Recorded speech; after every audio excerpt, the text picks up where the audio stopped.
The metallic clang echoed across Fort Carson's long-range rifle facility as the Barrett 50 caliber, all 30 pounds of precision-engineered lethality was placed onto the inspection table. Early morning Colorado sun caught the massive weapon's matte finish, highlighting every brutal curve of the firearm, capable of punching through vehicle armor from 2 miles away. "Who's the lucky soul testing this beast?" Sergeant Tyler Morrison asked, his voice carrying that particular swagger of someone who'd squeezed the trigger on 13 confirmed kills in Fallujah. "Admin clerk from logistics," Corporal Jessica Sterling answered, barely suppressing a smirk. "They said she has technical background." "Technical background?" Tyler's laugh was sharp enough to cut glass. "Can she even lift the thing without throwing her back out?"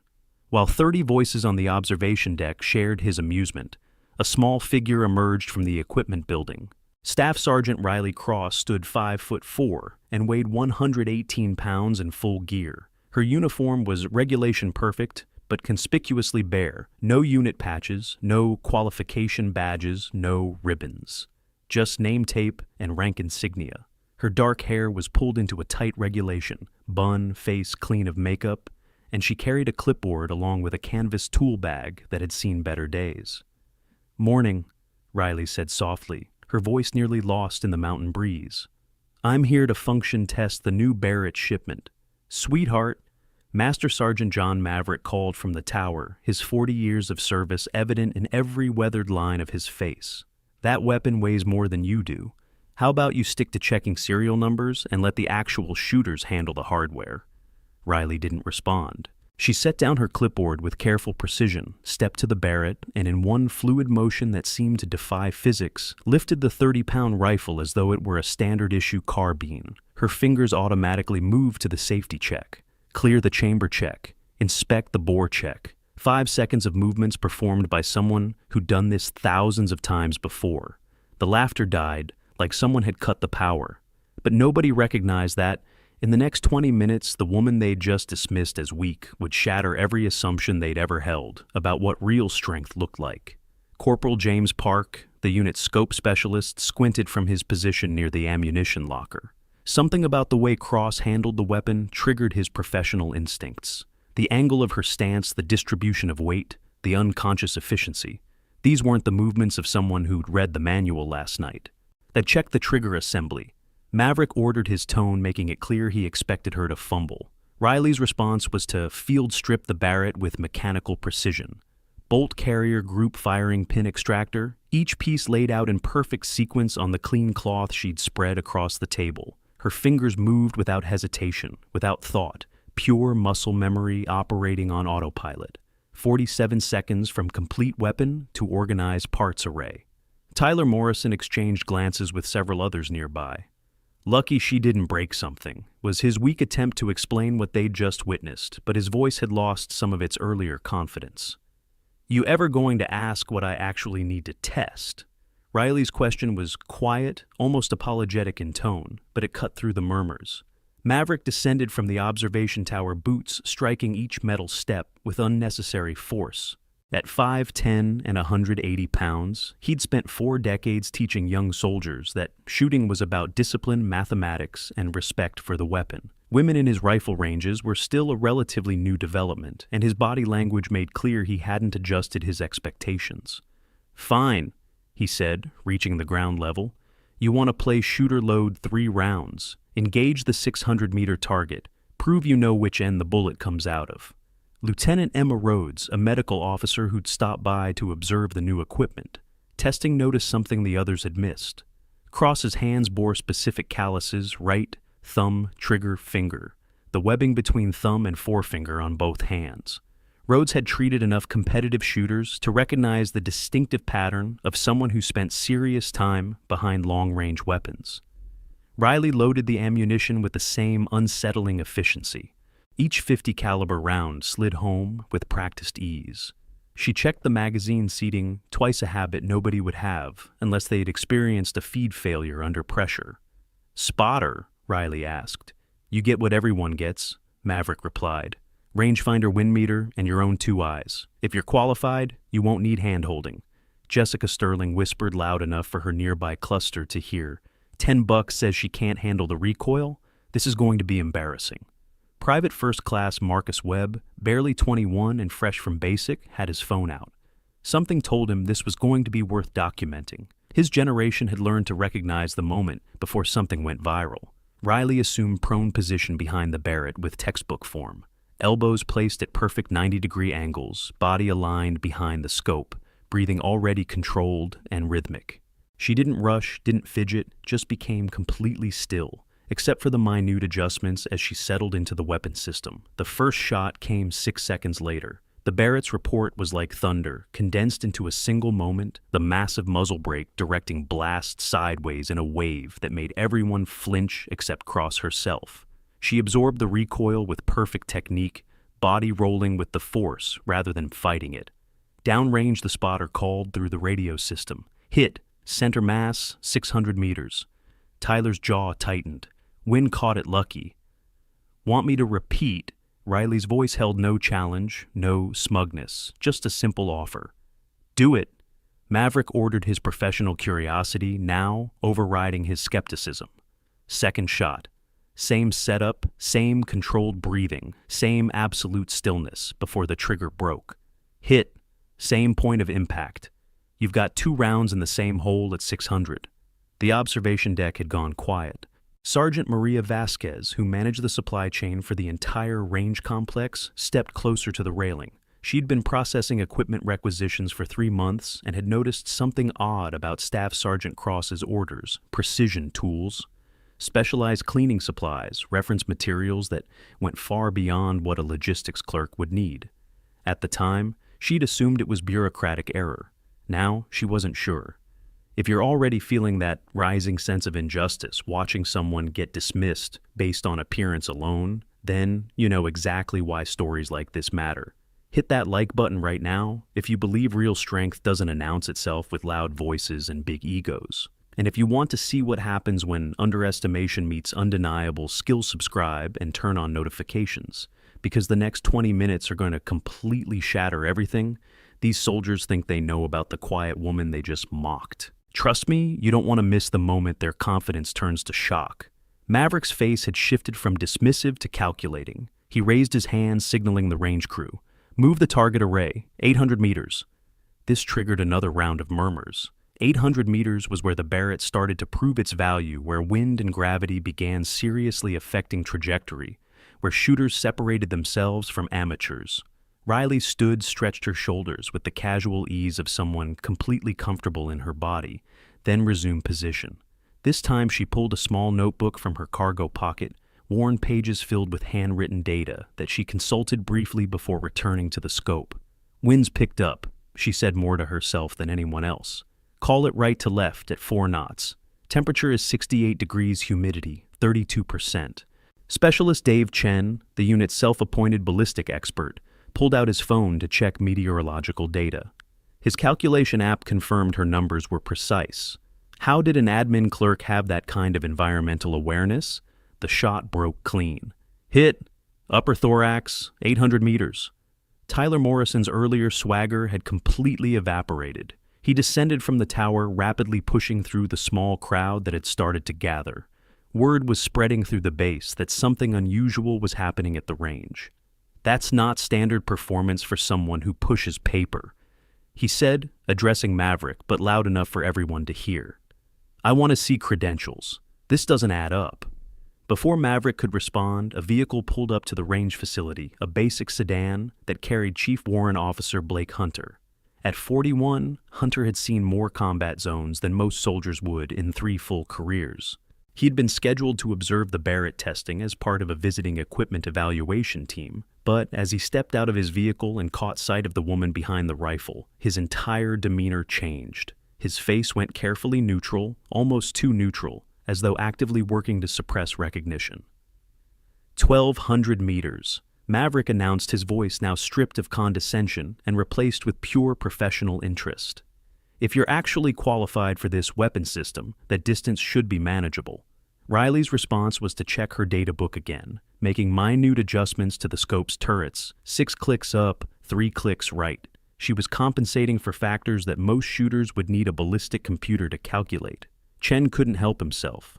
You do realize the Coriolis effect at that range becomes a real factor. You need to account for the Earth's rotation, bullet drop, wind drift. 1,200 meters with this ammunition gives me approximately 31 feet of drop, Riley said, without looking up from her setup. Wind drift at current speed adds another 8 inches right. Coriolis effect negligible at this distance, but I'm adjusting 0.3 mils left to compensate. Effective engagement time, 4.2 seconds flight. The silence that followed was broken only by Chen's audible swallow as he checked his calculations. She was correct. Every number, an admin clerk shouldn't know. These formulas shouldn't be able to run calculations that fast shouldn't have the confidence to announce them, like reciting a grocery list. The shot rang out.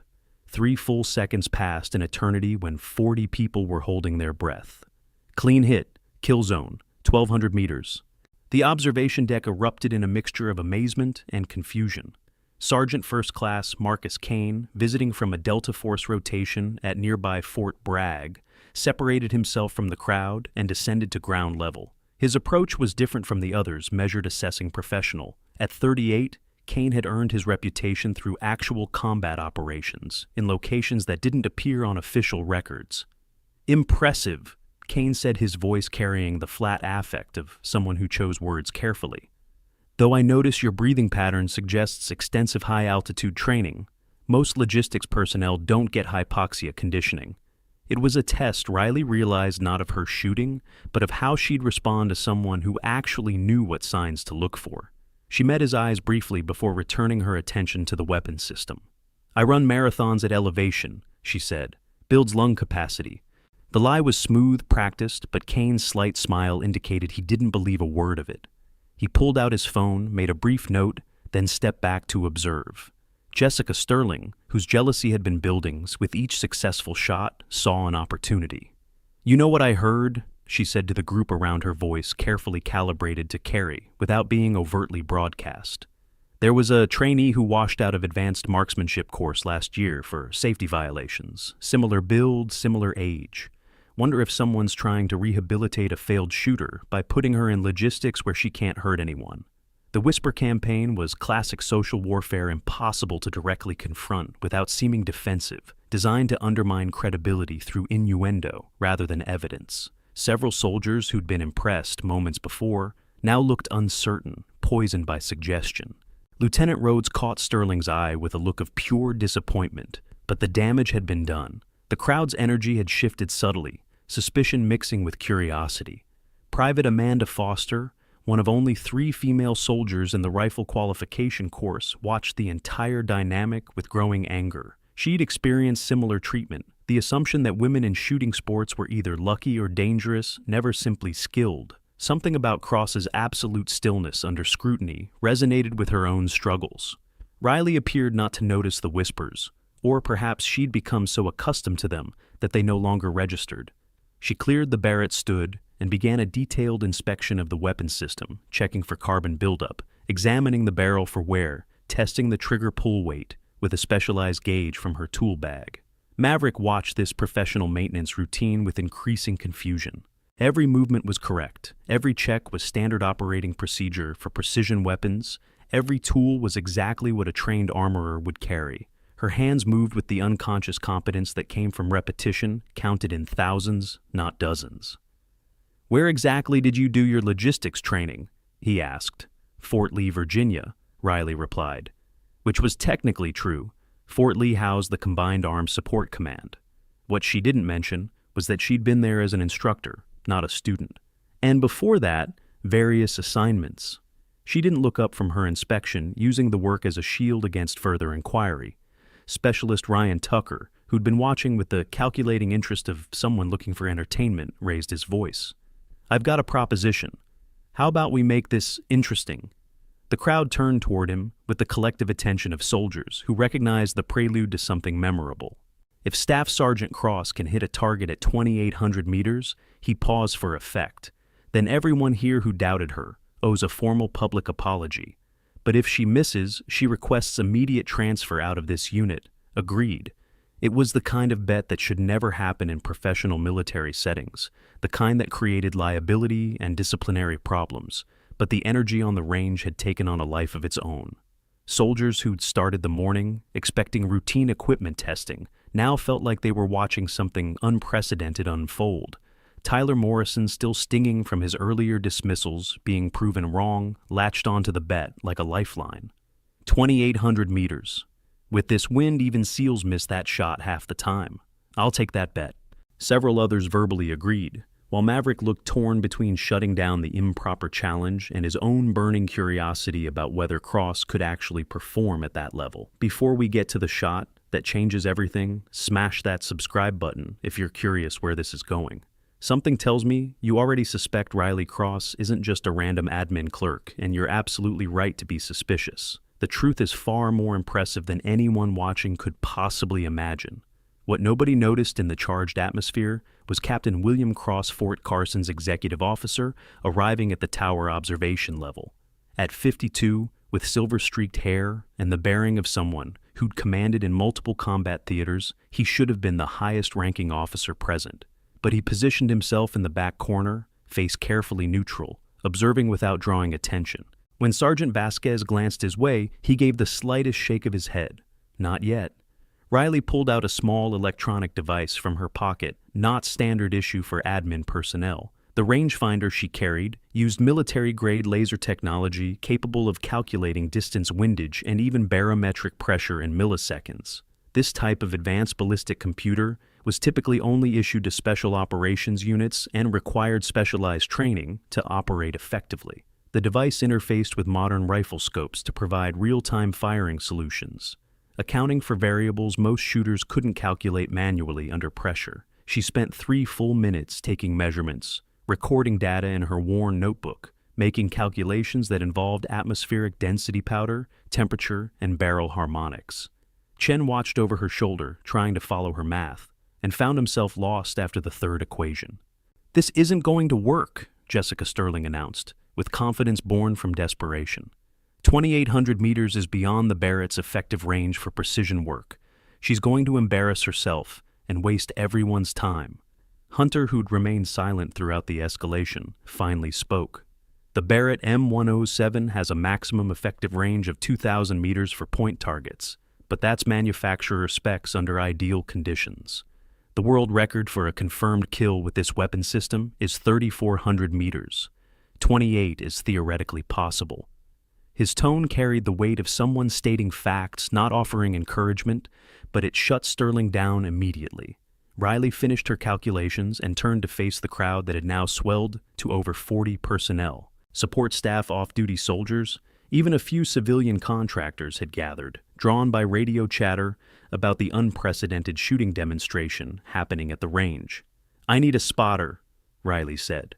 "Real spotting, not someone hoping I fail." Chen stepped forward before anyone else could volunteer. "I'll do it. I want to see how you're calling these shots." They moved to the firing position together, Riley carrying the Barrett with that same unnatural ease that had shocked everyone at the beginning. She set up her prone position, Chen beside her, with the spotting scope both oriented toward the distant target that appeared as a tiny dark square against the mountainside. "Actual distance 2,847 meters, Riley announced. Wind variable between 6 and 9 knots right to left. Temperature 68 degrees, humidity 32%, barometric pressure 30.15. Elevation gain 147 feet from firing position to target." Chen verified every number through his equipment and found himself nodding, despite his earlier skepticism. "Confirmed. How are you getting pressure without a barometer?" "I called weather station before coming to the range," Riley said, which was partially true. She'd also spent 3 years learning to estimate atmospheric conditions by feel, a skill that couldn't be taught in classrooms. "For the record," Maverick announced, formally descending from the tower to stand where everyone could hear him, "this is inadvisable. It's pushing equipment specifications, it's dangerous if something goes wrong, and it's completely outside normal training protocols." "Then why are you allowing it?" Riley asked softly. Maverick's pause stretched long enough to be uncomfortable. "Because in 40 years of training shooters, I've never seen someone with your technical knowledge claim to be just a logistics clerk. Something's not adding up, and the only way to solve this equation is to see if you can actually perform what you're claiming." Tyler Morrison pushed to the front of the crowd, Put up or shut up time. Take your shot, clerk. Riley settled into the rifle, her breathing pattern immediately shifting to the controlled rhythm Chen had noticed earlier. 4 seconds inhale, 2 second, hold, 6 seconds, exhale, 2 second hold, repeat. It was a specialized breathing pattern designed for extreme long-range work, not something taught in basic marksmanship courses. The world narrowed to scope picture wind, flags, target, and trigger. Riley's finger took up slack in stages, first pressure, second pressure, waiting for the natural pause in her respiratory cycle when her body would be most stable. The Barrett's report shattered the mountain silence. 3 full seconds of flight time, every eye tracking the invisible path of the bullet. Chen's spotting scope already positioned to catch impact. Hit. His voice cracked slightly on the word. Center mass, 2,847 meters. That's a perfect shot. The observation deck exploded in reactions ranging from amazement to disbelief to stunned silence. Tyler Morrison looked like someone had just explained that gravity had been canceled. Jessica Sterling's face cycled through denial, anger, and something approaching fear, but Maverick's response was the most dramatic. He came down from the tower at a near run, boots pounding metal stairs, and strode directly to where Riley was safing her weapon. "I want your complete service record," he demanded. "I want every training certification, every prior assignment, every qualification you've ever held. This," he gestured toward the distant target. "This doesn't happen without extensive specialized training, and logistics clerks don't get that training." Before Riley could formulate a response that wouldn't blow her cover, Tyler grabbed her shoulder, roughly spinning her to face him. "Who are you, really?" The grab was aggressive enough that her uniform jacket, which had already been hanging loose, tore at the shoulder seam, not much, just enough to expose what lay underneath. For one frozen moment, everyone saw the edge of a patch that should not have been there. Matte black fabric with gold embroidery beginning to show through the tear. Kane's eyes went wide. Hunter's hand came up unconsciously, almost like he was about to salute.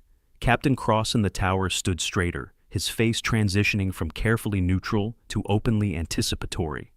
"Let go of me," Riley said quietly, but there was something new in her voice now, authority that hadn't been there before, command presence that couldn't be faked or learned. Tyler released her shoulder, but the damage was done. The tear in her jacket had widened slightly, revealing more of the hidden patch. Chen saw it first clearly because he was closest. His sharp intake of breath drew everyone's attention to what he was staring at.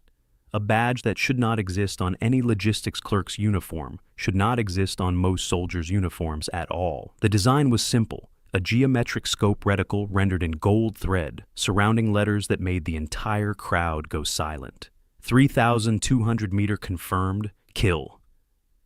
Chen read a loud voice, barely above a whisper. Shadow Sniper Unit, Instructor Cadre. 3 full seconds of absolute silence. The wind had stopped. Birds had gone quiet. 45 people stood frozen, trying to process information that didn't fit with anything they thought they knew about the world. Hunter broke the paralysis by snapping to attention and rendering a crisp salute, not the casual acknowledgement of rank, but the profound respect given to someone who earned recognition through actions beyond normal duty. "Colonel Riley Cross," he said formally. "I didn't recognize you out of standard uniform, ma'am. Last time I saw you was Helmand Province 2019. The name rippled through the crowd like electricity. Phones came out not to mock now, but to search databases, confirm impossible information, document what was happening. Tyler Morrison's face had drained of color. Jessica Sterling looked like she might be sick. Maverick stood absolutely still, his 4 decades of experience clearly insufficient to prepare him for this moment. Private Foster was the first to pull up search results. "Holy cow," she breathed, staring at her screen. Lieutenant Colonel Riley Cross, holder of the American female long-range sniper record. 3,187 meters, confirmed kill Afghanistan. She's... Foster's voice cracked slightly.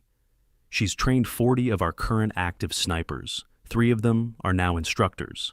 Captain Cross finally descended from the observation tower, his arrival drawing every eye. At the base of the stairs, he looked directly at Riley and smiled with unmistakable pride. "Ladies and gentlemen," he announced, his voice carrying command authority that made everyone stand straighter. Allow me to formally introduce Lieutenant Colonel Riley Cross, who has been operating under deep cover at this installation for the past 3 months, conducting a classified investigation. Investigation? Maverick's voice had lost all its earlier confidence. Into what? Riley pulled her jacket off completely now that the secret was exposed. Underneath, she wore a standard duty uniform, but this one bore full insignia rank unit patches ribbons that told a story of service in locations that didn't officially exist. Equipment tampering, she said, and her voice had completely changed from the soft-spoken clerk to the clipped efficiency of an officer addressing subordinates. 3 months ago, a sniper at Fort Benning was killed when his scope had been deliberately miscalibrated. Subsequent investigation revealed similar tampering at 2 other bases. I volunteered to go undercover as a logistics clerk to monitor supply chains and observe personnel behavior without drawing suspicion. Kane had gone very still, his earlier calculating assessment replaced with something like carefully controlled panic. His hand moved fractionally toward his pocket before he caught himself. Riley noticed. Everyone noticed. "Sergeant First Class Kane," Riley said, turning to face him directly. "You've been handling logistics coordination for visiting units. Every piece of compromised equipment passed through your chain of custody. And your phone just sent an encrypted burst transmission the moment I made that 2,800-meter shot. I'm guessing an alert to whoever you're working with, that the investigation might have been compromised." Kane's face remained impassive, but his tactical position had shifted subtly weight on his back foot, preparing to create distance. "Military police," Captain Cross spoke into his radio. "Suspect identified at rifle range. Secure immediately." The next 60 seconds happened in the compressed time. Kane made a break for the parking area, but found his path blocked by MPs who'd been staged nearby, specifically for this moment. His struggle was brief. Professional soldiers don't resist arrest when the tactical situation is clearly against them, but venomous. "You have no idea how big this is," Kane spat as handcuffs clicked shut. "You think I'm working alone? There's a network. Multiple bases, multiple countries. You just made yourself a target, Colonel." "I've been a target before," Riley replied calmly.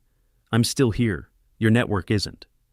As MPs led Kane away, the crowd of soldiers remained in various states of shock. Tyler Morrison looked like he wanted to apologize, then flee, then apologize again. Jessica Sterling had tears streaming down her face, whether from embarrassment, relief, or fear of consequences was unclear. Master Sergeant Maverick approached Riley with the careful steps of someone approaching a legend. "Ma'am, He struggled for words. "I disrespected a superior officer. I made assumptions based on prejudice and incomplete information. I request formal reprimand." Riley studied him for a long moment. "You treated me exactly as my cover identity required, Sergeant. If you'd recognized my capabilities, the entire operation would have been compromised. No apology necessary." "But those things I said were perfect," Riley interrupted. "You gave me exactly the dismissive treatment that allowed me to observe behaviors under stress.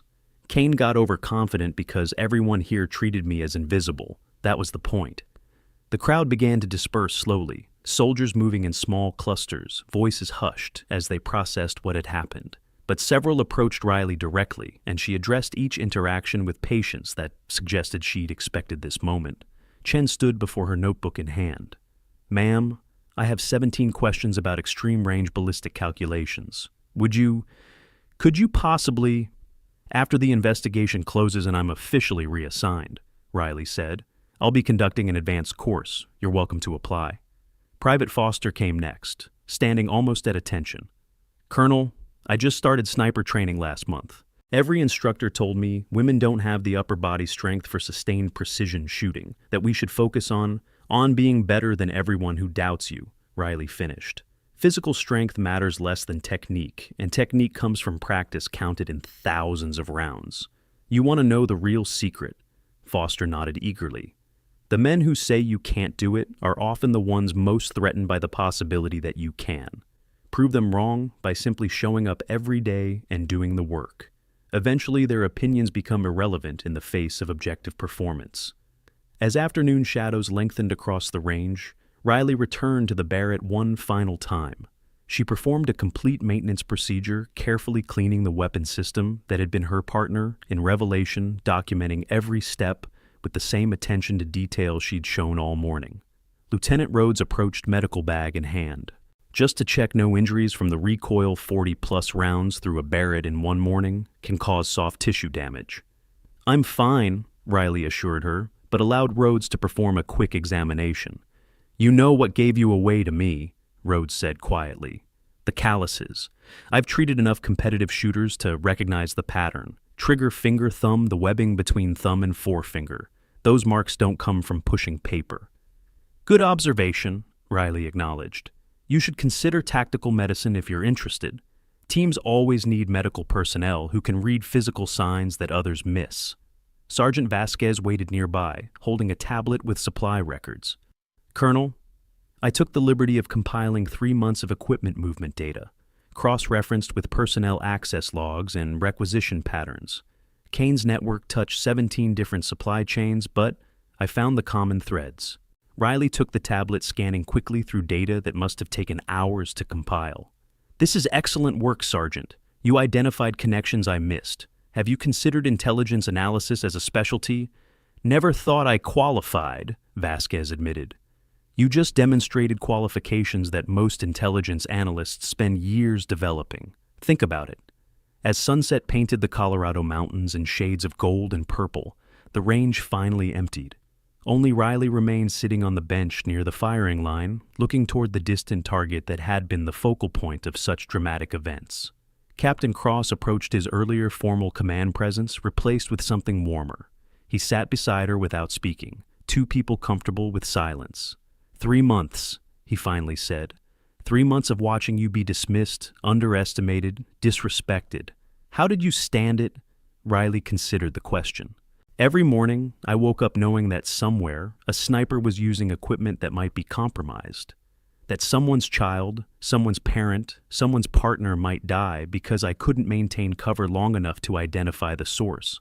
Personal ego becomes pretty insignificant compared to that. Still, some of those comments were necessary," Riley interrupted. "Kane got complacent because everyone treated me as irrelevant. If I'd shown any hint of capability early on, he would have either recognized me or become suspicious enough to change his patterns. The investigation required me to be invisible." "You were never invisible to me," Captain Cross said quietly. "Dad," Riley's voice softened for the first time all day. "That's because you've watched me shoot since I was 8 years old. You knew what I was capable of before the Army did. Your mother would have been proud today." Riley didn't respond immediately, emotion flickering across her face before control reasserted itself. "She'd have told me I was showing off with that 2,800-meter shot." "You were showing off." "Little bit," Riley admitted with a small smile. "But it achieved the objective. Kane reacted exactly as predicted. Confirmation bias made him think, if I was really that good, I couldn't possibly be just a clerk. His alert transmission gave us the final evidence we needed to roll up his entire network." They sat in comfortable silence as stars began appearing in the darkening sky. Fort Carson's lights created a warm glow against the mountains. Thousands of soldiers going about their evening routines, unaware that one investigation had potentially saved dozens of lives. Finally, Captain Cross stood. "Colonel Mitchell is flying in tomorrow morning from the Pentagon. She'll want a complete debrief. And there's going to be a formal recognition ceremony that I know you'll hate but can't avoid." "Politics," Riley sighed. "Necessary politics," her father corrected. "What you did here, both the shooting and the investigation, it changes the conversation about female soldiers in specialized roles. Whether you want that responsibility or not, you've become a symbol. I just wanted to stop people from dying because of sabotaged equipment. And you did. But consequences ripple further than we anticipate. The video that Private Webb took has been uploaded to 17 different military forums already. By tomorrow, you'll be the most talked about sniper in the Army. Next week, recruitment offices will see an uptick in women applying for combat specialties. And next year, training standards will be evaluated through the lens of what you demonstrated today." Riley stood slinging her gear bag over her shoulder. "Then I'd better make sure the follow-through is as strong as the demonstration. If women are going to be judged by my performance, I need to maintain standards that can't be questioned." Spoken like the officer I raised. They walked together toward the parking area, two silhouettes against the last light of day. Behind them, the Fort Carson Range stood silent, witness to a transformation that would be discussed in military circles for years to come, the day assumptions met reality and reality won decisively. But what nobody knew yet, what the encrypted phone that military intelligence was currently breaking down would reveal, was that Kane's network extended far beyond 3 American bases. The investigation Riley thought was ending was actually just beginning, and the targets were bigger and more dangerous than anyone had anticipated. Hold on, we're about to hit the most intense moment of this entire story. If you haven't subscribed yet, do it now, because what happens in the next 5 minutes will be the kind of scene you'll want to watch again and again. The next morning arrived with the kind of clarity that follows storms, air crisp sky impossibly blue, and Fort Carson buzzing with energy that hadn't existed 24 hours earlier. By 0600 hours, every soldier on base had heard some version of what happened at the rifle range. Details varied wildly. Some claimed Riley had made a 3,000-meter shot. Others insisted she'd personally arrested an entire spy network. But the core truth remained consistent. The quiet clerk nobody noticed had turned out to be one of the deadliest shooters in American military history. Riley sat in a secure conference room, surrounded by evidence folders that represented 3 months of meticulous investigation. Across from her, Colonel Sarah Mitchell reviewed documents with the practiced efficiency of someone who'd spent 2 decades in military intelligence. At 48, Mitchell had investigated everything from financial corruption to foreign espionage. But even she seemed impressed by the scope of what Riley had uncovered. "Kane's phone gave us everything," Mitchell said, tapping the encrypted device now sitting in an evidence bag. "Communication logs, financial transfers, contact lists. You were right about this being bigger than 3 bases. We're looking at 12 installations across 7 countries. The network was selling targeting data equipment, specifications, and troop movement information to private military contractors who were then selling to hostile actors." "How many casualties?" Riley asked, her voice carefully neutral, despite the weight of the question. "Confirmed 14 deaths, 37 serious injuries, all attributed to equipment failures or tactical mistakes in official reports. Nobody connected the dots until your investigation provided the pattern." Riley's jaw tightened fractionally, the only visible response to learning that 14 families had lost someone because she hadn't worked fast enough. Mitchell noticed. "Colonel, you identified the network and shut it down. Without your work, we'd be looking at exponentially higher casualties. Don't carry guilt for deaths you prevented rather than caused." "Intellectually, I understand that," Riley replied. "Emotionally, takes longer to process." A knock interrupted before Mitchell could respond. Master Sergeant Maverick entered, his earlier swagger completely absent, replaced by something approaching reverence. "Ma'am, the formal apology formation is assembled. 37 personnel requested to participate." Riley had hoped to avoid this, but military tradition had its own momentum. She stood straightening her uniform, this one bearing full insignia, no longer disguised as anonymous logistics clerk. The parade ground had been transformed into an impromptu ceremony space. 37 soldiers stood in formation, Tyler Morrison and Jessica Sterling prominently positioned in the front rank. Hundreds more had gathered as witnesses, filling observation areas normally reserved for official events. Captain Cross called the formation to attention as Riley approached. The collective snap of boots striking pavement echoed across the compound. Tyler Morrison stepped forward, first his face rigid with the kind of humiliation that comes from public reckoning. "Ma'am, I wish to formally apologize for my conduct during equipment testing. I made assumptions based on prejudice regarding gender and appearance. I disrespected a superior officer and violated professional standards. I request formal reprimand and whatever additional consequences command deems appropriate." His voice carried across the silent parade ground, each word clearly costing him pride, but gaining him something more valuable: integrity restored through acknowledgement of failure. Riley studied him for a long moment. "Request denied, Sergeant Morrison. You treated me exactly as my cover identity required. Your dismissive attitude helped maintain operational security that ultimately saved lives. However," her voice hardened slightly, "I recommend you examine why you found it so easy to dismiss someone based on physical appearance. That bias exists independent of my investigation, and it will limit your effectiveness as a leader if left unaddressed." Tyler returned to formation, his expression in complex relief mixed with the uncomfortable awareness that Riley had given him both absolution and a mirror to examine his own prejudices. Jessica Sterling stepped forward, next tears already streaming, despite obvious efforts at composure. "Ma'am, I spread false rumors about your qualifications and attempted to undermine your credibility through social manipulation. I used my position as a female soldier to attack another woman rather than support her. I'm ashamed of my actions and accept whatever consequences you recommend." The vulnerability in Sterling's statement was genuine raw in a way that made several observers shift uncomfortably. Riley recognized it for what it was, not just apology, but the kind of self-examination that preceded real growth. "Corporal Sterling," Riley said, her voice losing its earlier edge, "you're removed from sniper qualification program, effective immediately." Gasps rippled through the formation. Sterling's face crumbled.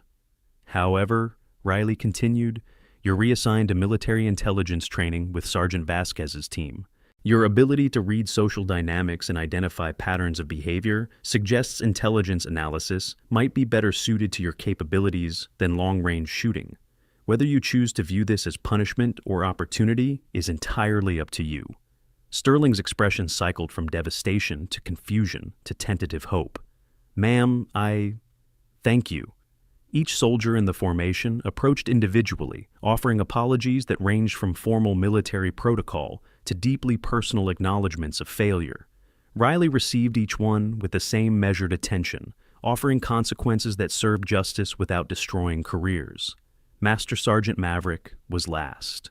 He stood before Riley without the decades of experience that usually armored him, just a man confronting his own limitations. "Ma'am, I've trained snipers for 40 years, sent hundreds through qualification courses, taught them to respect the weapon, the target, and the mathematics of long-range shooting. But I never taught them to respect the person behind the rifle regardless of appearance. That failure is mine, not theirs. I request you recommend my retirement."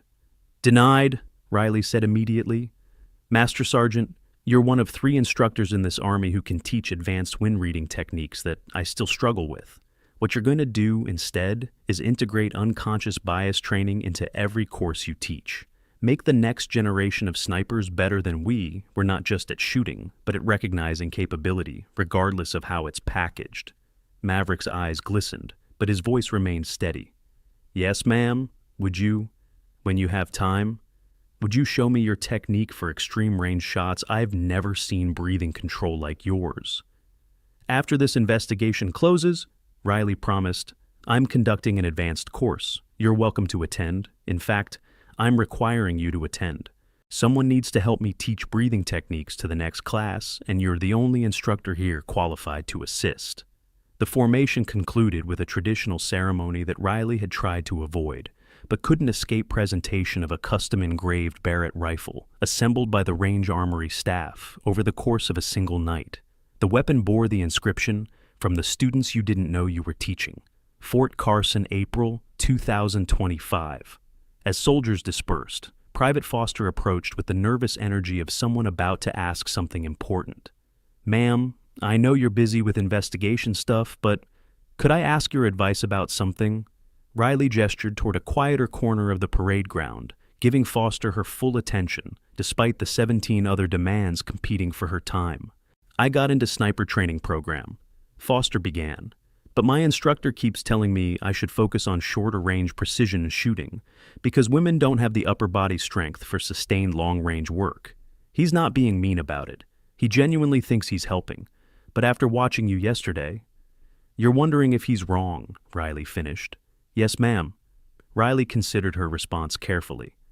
"Physical strength matters for some aspects of long-range shooting. The Barrett weighs 30 pounds. Maintaining steady position over extended periods requires muscular endurance. But those are trainable factors, not genetic limitations. The real question is whether your instructor is assessing your actual capabilities or his assumptions about female capabilities. How do I tell the difference? Ask him to quantify. Request specific strength. Benchmarks, endurance standards, technical proficiency requirements. If he can provide objective metrics, you can train to meet them. If he can't, if his assessment is based on feeling or general observation, then you're dealing with bias rather than evaluation." Foster nodded clearly, filing away the advice. And if it's bias, then you have two options. You can request different instructor, which is your right, but might create political complications. Or you can become so objectively excellent that his opinions become irrelevant. Personally, I recommend the second approach. It's harder, but the results last longer. That's what you did, isn't it? Just got so good that nobody could argue. Riley smiled slightly. I got good because I loved shooting. The fact that it proved doubters wrong was satisfying bonus, but it wasn't the primary motivation. If your goal is to prove someone wrong, you're still giving them power over your choices. If your goal is excellence for its own sake, then other people's opinions become background noise. Foster's expression suggested she just received information worth more than any formal training session could provide.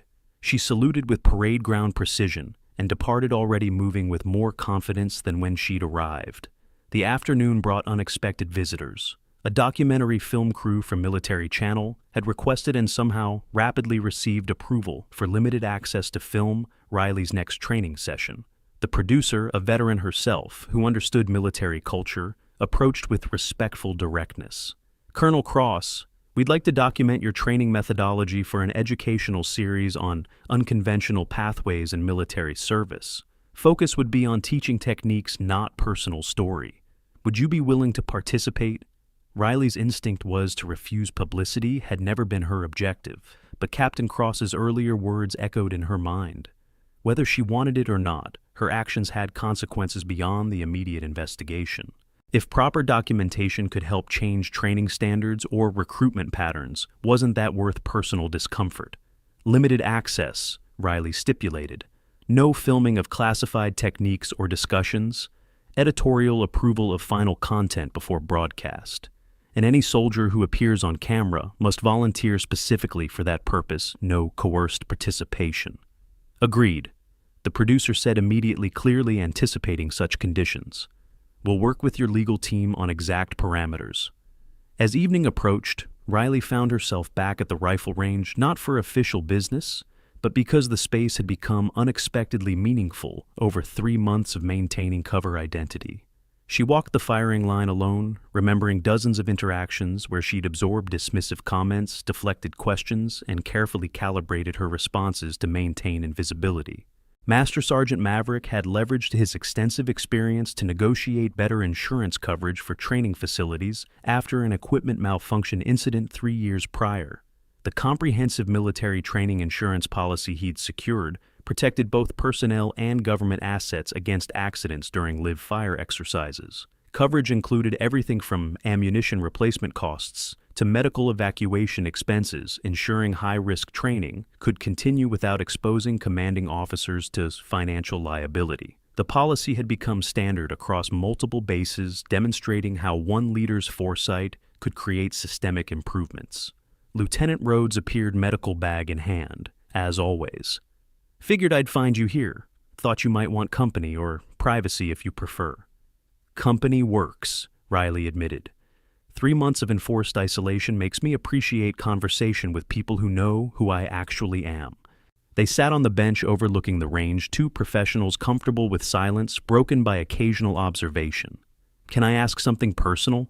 Rhodes ventured. Depends on the question. Why volunteer for undercover work?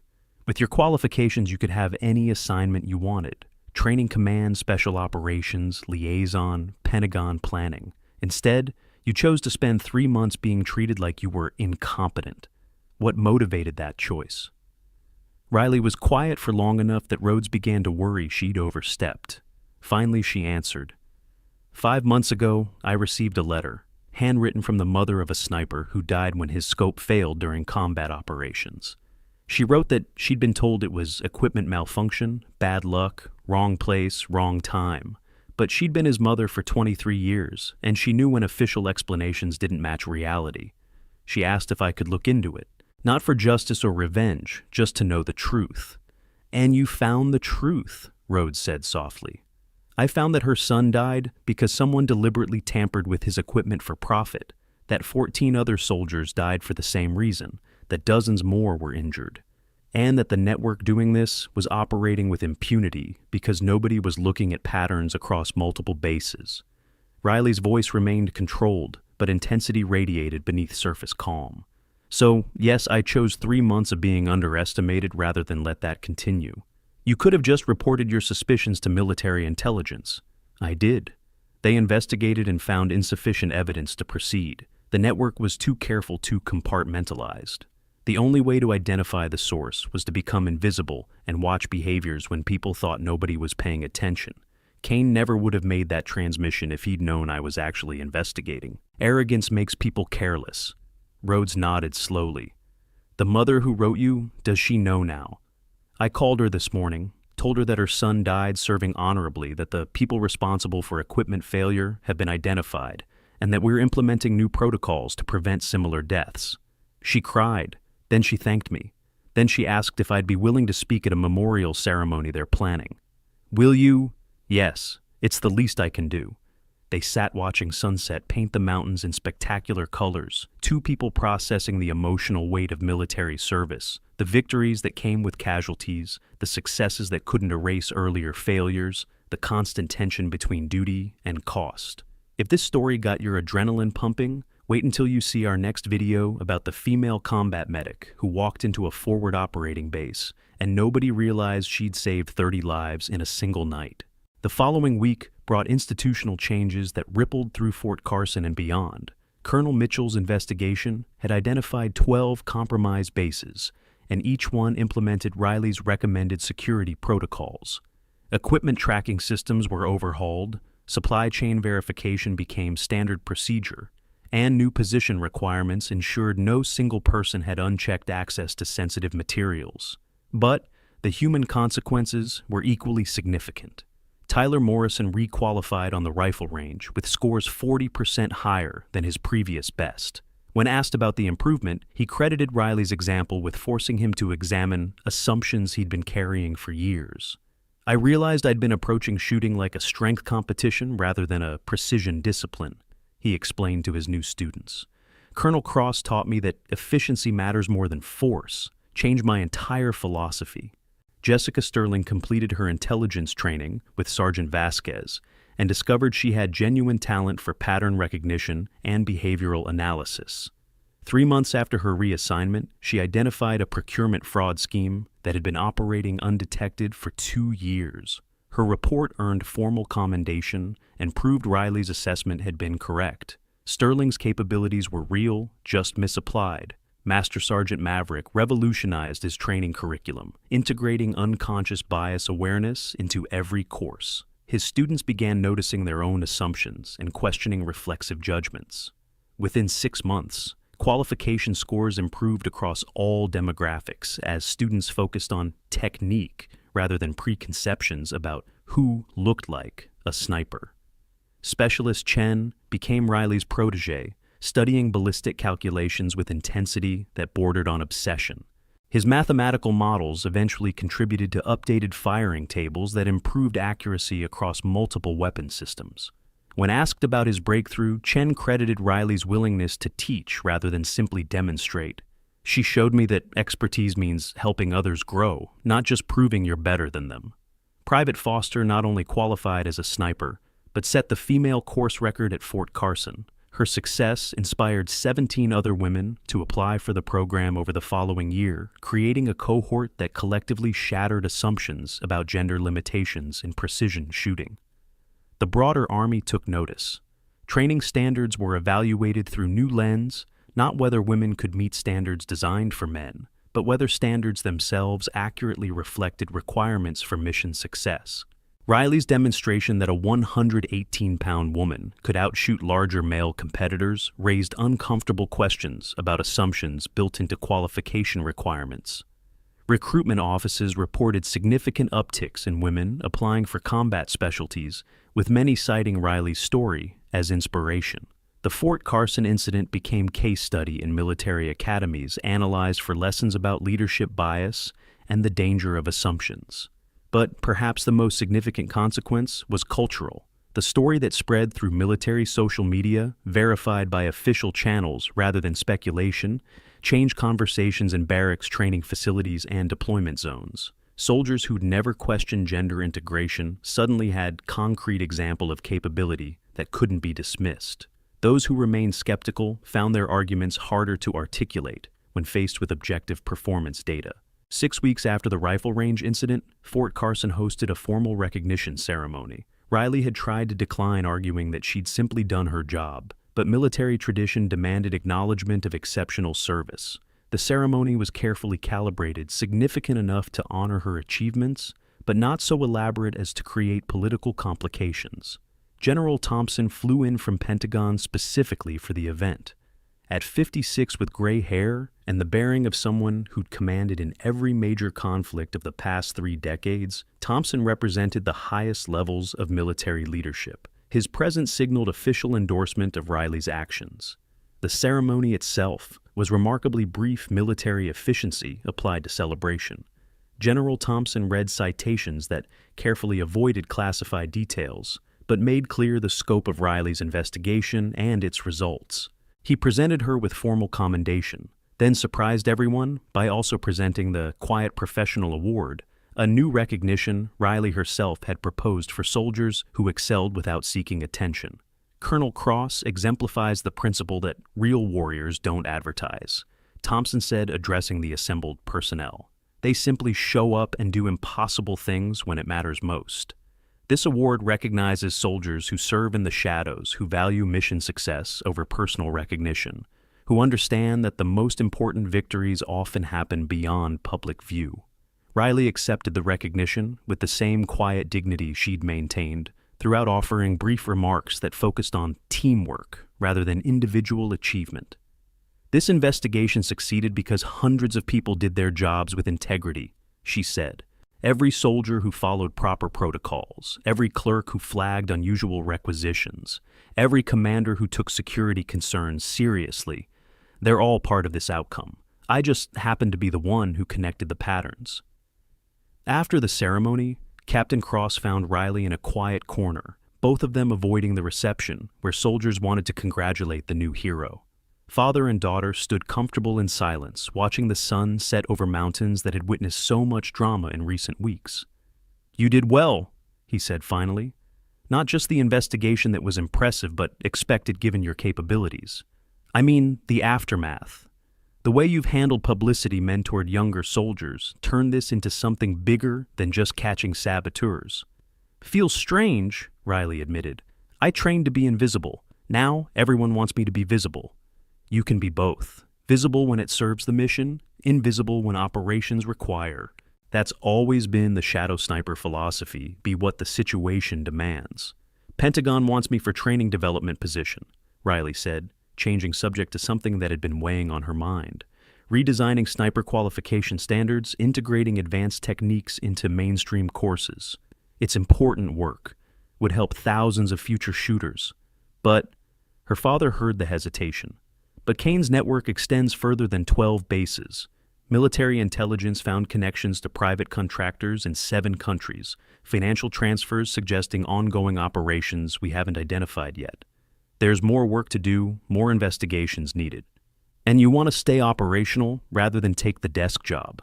Colonel Mitchell had taken an intensive 3-month course in military law and personnel regulations before accepting her current Pentagon assignment. The advanced program covered everything from classified information protocols to proper procedures for undercover operations within military units. Courses like these were essential for senior officers dealing with complex investigations that crossed multiple chains of command, ensuring all actions remained within legal boundaries while protecting both investigators and innocent personnel from career damage. The training had enabled Mitchell to navigate complicated jurisdictional issues during Riley's investigation, demonstrating the value of specialized legal education for field-grade officers. Riley turned to face her father directly. "I'm good at investigations, better than I am at political navigation required for Pentagon positions. And there are soldiers dying because of compromised equipment. If I can prevent that by doing more undercover work, shouldn't I? Should you? Yes. Must you? No. Riley, you've already done 3 undercover assignments across 4 bases in 3 years. That's beyond what anyone should sustain. There's a reason deep cover operations are limited duration. The psychological toll accumulates regardless of how strong you are. I can handle it. I know you can. That's not the question. The question is whether you should have to, whether the Army has the right to keep asking you to sacrifice normal life, normal relationships, normal career progression, because you're exceptionally good at something most people can't do. Riley was quiet, processing arguments she'd made to herself repeatedly, without satisfactory resolution. "Whatever you decide," her father continued, "I'll support completely. Just make sure you're choosing based on what you believe is right, not from guilt about deaths you couldn't prevent, or pressure to prove capabilities you've already demonstrated." Their conversation was interrupted by Sergeant Vasquez, approaching with tablet full of data. "Colonel, sorry to intrude, but I completed the analysis you requested. Kane's financial network shows connections to 17 defense contractors, but 3 companies appear repeatedly across multiple transactions. Might be worth investigating." Riley took the tablet, scanning quickly through information that would take most analysts days to compile. "This is excellent work, Sergeant. You identified patterns intelligence missed. Have you thought about applying for advanced training?" "Ma'am, I'm 35 with 2 kids. Most training programs prefer younger candidates who can commit to longer careers." "Most programs lack imagination," Riley countered. "Your analytical skills are exactly what intelligence needs. Age brings perspective that 22-year-olds haven't developed yet. If you're interested, I'll make the recommendations." Vasquez's expression suggested she was reassessing possibilities she'd dismissed as unavailable. "I'd appreciate that, ma'am. Thank you." As Vasquez departed, Riley found herself smiling slightly. This was what felt right, not ceremonies or recognition, but helping individual soldiers realize potential they hadn't seen in themselves. Maybe that was the answer to her career dilemma. Maybe the greatest impact came from multiplication rather than addition, from creating more capable investigators rather than conducting every investigation personally. The encrypted phone in her pocket vibrated specific pattern that indicated secure communication from highest level command. Riley stepped into a secured area before answering. "Cross," she said simply. "Colonel, this is General Thompson. We need to discuss next steps for the broader investigation into Kane's network. Are you available for classified briefing tomorrow morning at 0800? "Yes, sir." "Good. Fair warning. What we've discovered goes beyond equipment tampering. The contractors involved have connections to foreign intelligence services. This is significantly bigger than what you uncovered at Fort Carson." Riley's tactical mind immediately began processing implications. "How many bases are we talking about, sir?" "Confirmed compromise 12. Suspected but not confirmed. Another 23 across CONUS and OCONUS installations. The network has been operating for at least 7 years, possibly longer. 7 years. Hundreds of potential casualties. Thousands of compromised operations. The scope was staggering. Sir, that level of infiltration requires someone very high in supply chain command. Someone with access to cross-base systems and authority that wouldn't raise questions." "Correct. Which is why we need your expertise. You've demonstrated ability to identify patterns others miss and maintain cover in hostile environments. Pentagon is offering you 2 options. Take the training development position and help us build better defenses against future infiltration, or continue operational investigations to identify remaining network members." "With respect, sir, that's not much of a choice. If the network is still active, training development is closing the barn door after the horses escaped." Thompson's slight chuckle suggested he'd expected that response. "I told your father you'd say that. He suggested I frame it as actual choice rather than foregone conclusion. For the record, I tried. How many more undercover assignments are we discussing? Depends on how quickly we can identify and apprehend key players. Realistically, could be 2 to 3 years of intermittent operations across multiple installations. Could be longer if the network is more sophisticated than current intelligence suggests." Riley thought of Private Foster, just beginning sniper training. Thought of Tyler Morrison working to become the instructor he should have been all along. Thought of all the soldiers who'd benefit from training improvements she could implement from Pentagon position. Then she thought of the mother who'd written her about a son killed by sabotaged equipment. Thought of 13 other families carrying similar grief. Thought of soldiers currently deployed with potentially compromised gear.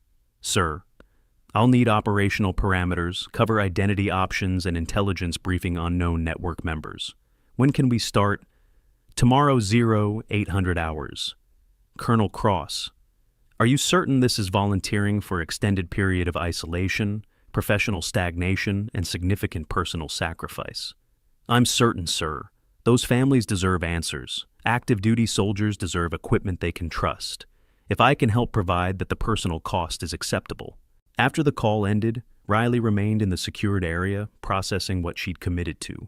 3 more years of undercover work. 3 more years of being underestimated, dismissed, invisible.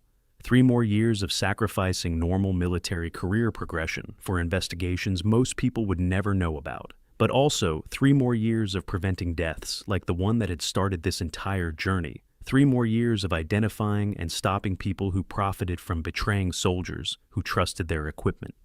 3 more years of doing what she was uniquely qualified to do. The choice, when framed that way, wasn't difficult at all. Riley returned to her quarters as evening descended over Fort Carson. The room that had been her home for 3 months under false identity now felt transitional.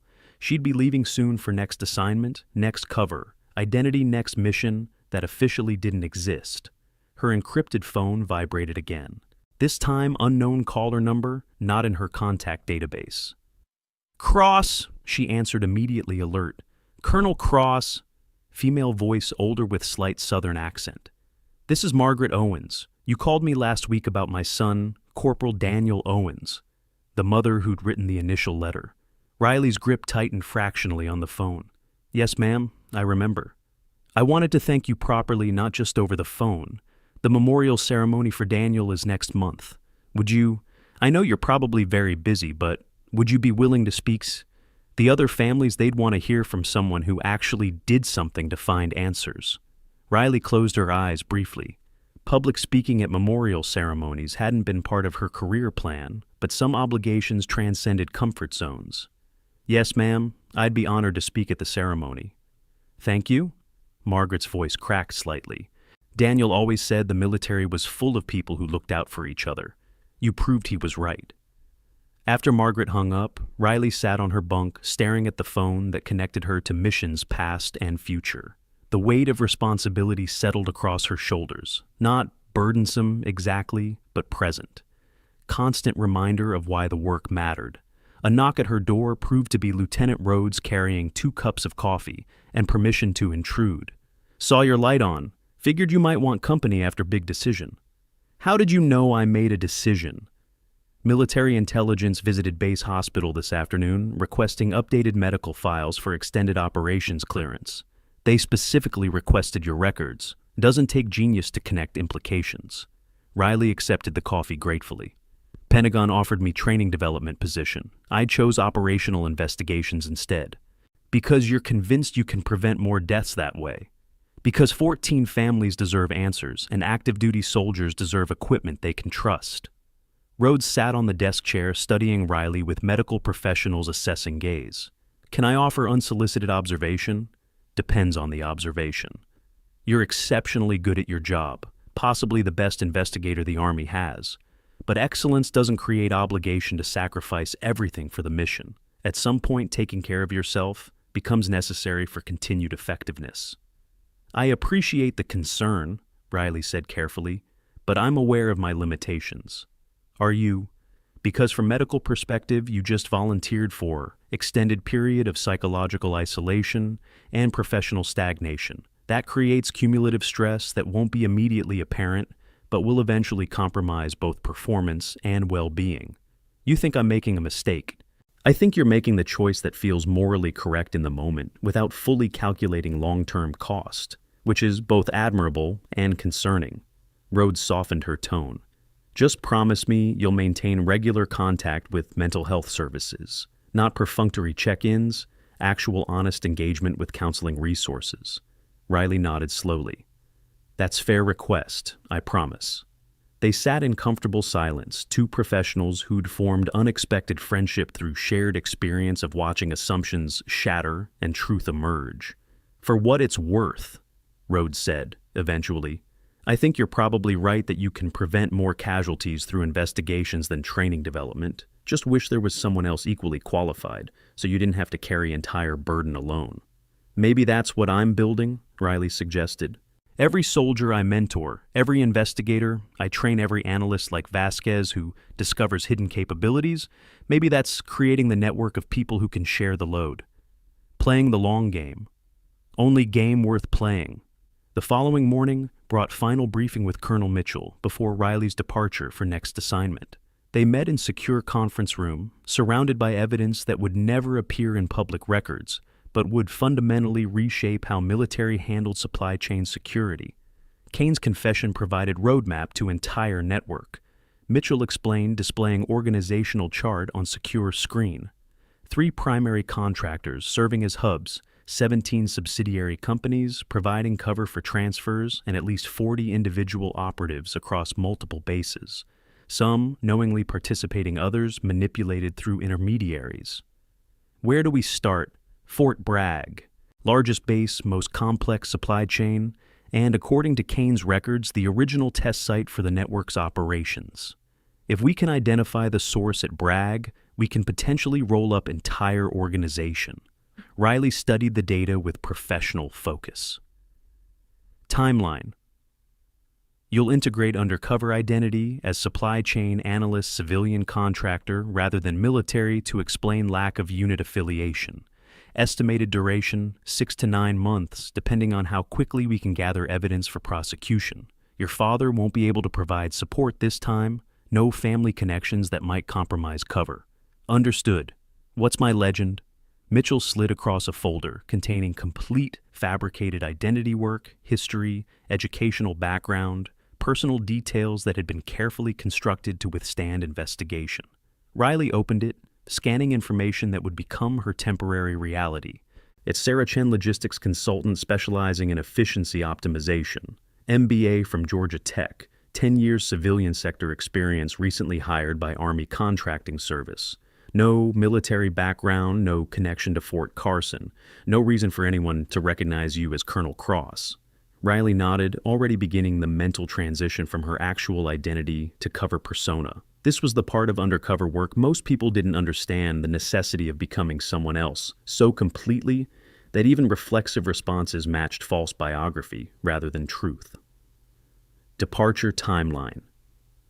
3 days. Gives you time to complete handover here and attend that memorial ceremony you committed to. After that, Sarah Chen reports to Fort Bragg and Riley Cross officially begins training development assignment at Pentagon. Perfect cover story for your absence from normal military channels. They spent the next 2 hours reviewing operational parameters, communication protocols, and emergency extraction procedures. By the time briefing concluded, Riley had memorized Sarah Chen's entire life story and could recite it with the confidence of actual experience. As she prepared to leave, Mitchell stopped her with final observation. Colonel, I've run intelligence operations for 20 years, worked with hundreds of operatives. You're among the best I've seen, maybe the absolute best at maintaining cover under pressure. But that skill comes with danger. The better you are at becoming someone else, the harder it becomes to remember who you actually are. Don't lose yourself in the missions. I appreciate the concern, Riley replied, but I know who I am. Do you? Because from here it looks like you define yourself entirely through operational effectiveness rather than any identity independent of the job. The observation struck closer to truth than Riley wanted to acknowledge. She nodded, slowly filed the concern away for later examination, and departed to prepare for next phase of a mission that might never truly end. The memorial ceremony for Corporal Daniel Owens and 13 other soldiers killed by sabotaged equipment took place on a cloudy Saturday at Arlington National Cemetery. Families gathered in quiet grief, united by losses that official records attributed to equipment malfunction, but they knew represented something darker. Riley wore dress uniform, bearing full insignia. This wasn't cover operation, but formal recognition of soldiers who deserved better than the deaths they received. She stood before assembled families and spoke without notes, words coming from place deeper than prepared remarks. I never met your sons, your daughters, your partners. But I know who they were, because I've read their service records, studied their qualification scores, and traced the missions they completed with distinction. They were professionals who trusted their equipment because military service requires trust. They died because people violated that trust for profit. Margaret Owens sat in the front row, tears streaming but posture military straight, honoring her son's memory with dignity he would have recognized. The network that killed them has been identified and dismantled. 14 arrests made, asset seizures conducted, and protocols implemented to prevent similar betrayals. That doesn't bring them back. Nothing I say or do can undo your losses. But I want you to know that their deaths expose systematic corruption that would have claimed dozens more lives if left unchecked. Riley paused, making eye contact with each family member who could meet her gaze. Your loved ones saved lives through their sacrifice. Not the way soldiers prefer, not through heroic actions or tactical brilliance, but through tragedy that demanded investigation and justice. Because of them, equipment protocols have changed. Because of them, supply chain security has improved. Because of them, future soldiers will deploy with gear they can trust. After the ceremony, families approached individually, some to thank her, others simply to share stories about the soldiers they had lost. Riley listened to each one, absorbing details about lives cut short by betrayal disguised as misfortune. Margaret was last, gripping Riley's hand with surprising strength. Daniel would have liked you, she said. He always respected people who did the hard jobs nobody else wanted. He sounds like he was an excellent soldier. He was, and now because of you, the people who killed him will face consequences. Margaret's voice strengthened. That matters more than you probably realize. Knowing the truth, knowing justice was served, it helps. Not completely, but enough to keep moving forward. As Riley prepared to depart, Arlington, her encrypted phone, vibrated with message from General Thompson. Fort Bragg operation greenlit. Sarah Chen reports Monday 0800 hours. Good hunting, Colonel. Riley stood among the headstones of heroes, feeling the weight of past sacrifices and future responsibilities. Somewhere in the distance, another family was visiting another grave, carrying another burden of loss that military service demanded, from those who served and those who loved them. She thought about Mitchell's warning, the danger of losing yourself in missions, of defining identity solely through operational effectiveness. Thought about Rhodes's concern regarding cumulative psychological cost of extended undercover work. But she also thought about 14 families who now had answers. Thought about soldiers currently deployed with equipment they could trust because protocols had been changed. Thought about future investigations that might prevent similar tragedies. The choice, despite its costs, still felt right.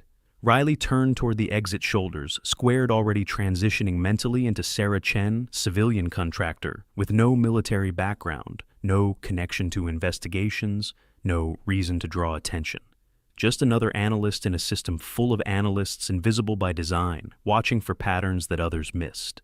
Behind her, the graves of fallen soldiers stood as silent witnesses to sacrifices made in service to something larger than individual ambition. Ahead, Fort Bragg waited with mysteries not yet unraveled and dangers not yet identified.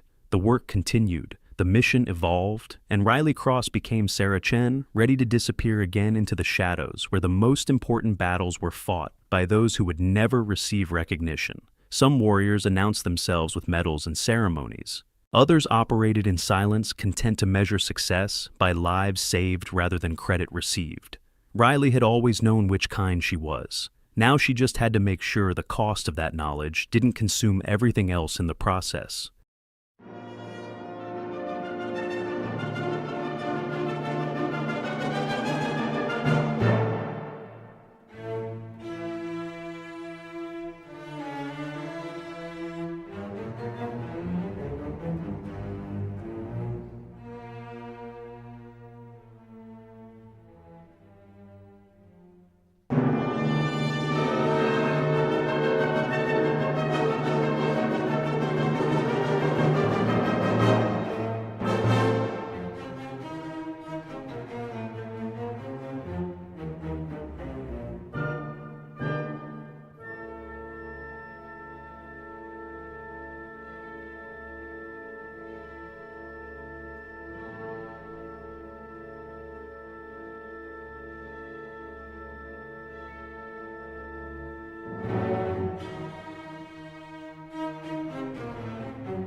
durch des Himmels prächtigen Land, laufet, Brüder eure, und laufet,